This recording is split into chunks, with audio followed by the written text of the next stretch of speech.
राधे राधे दोस्तों, आप सभी का स्वागत है आपके अपने चैनल व्रत पूजन और कहानियाँ में। मैं आज आपको कार्तिक माह में सुनी जाने वाली तुलसा माँ की कथा सुनाने जा रही हूँ। कार्तिक माह में सभी औरतें तुलसा जी को जल से सींचा करती थी।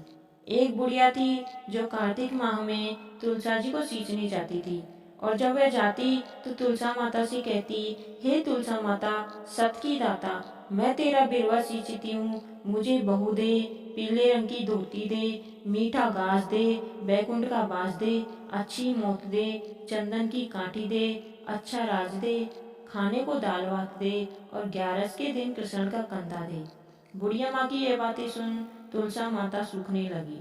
तुलसा माता को यूं सूखते देख भगवान ने पूछा कि हे तुलसी, तुम दिन प्रतिदिन क्यों सूखती जा रही हो?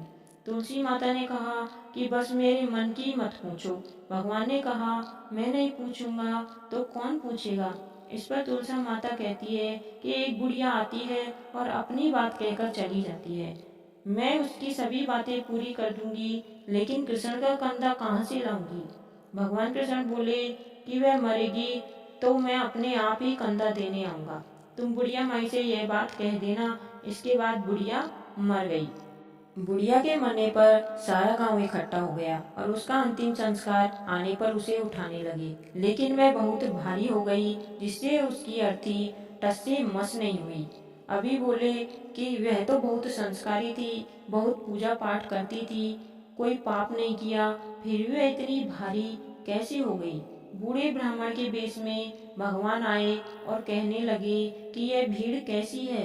तब गांव वाले बोले कि एक बुढ़िया मर गई है और वह इतनी पापिन थी कि उसकी अर्थी नहीं उठ रही है, बहुत भारी हो गई है। भगवान बोले कि मुझे इसके कान में कुछ कहने दो, फिर यह उठ जाएगी।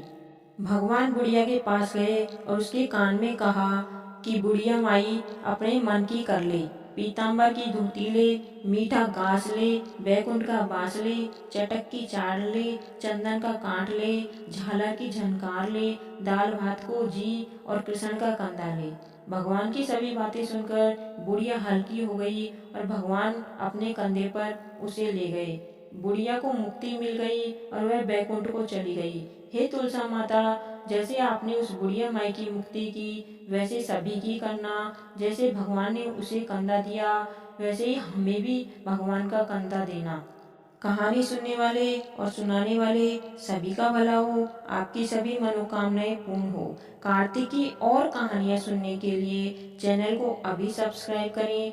धन्यवाद। आपका दिन शुभ हो।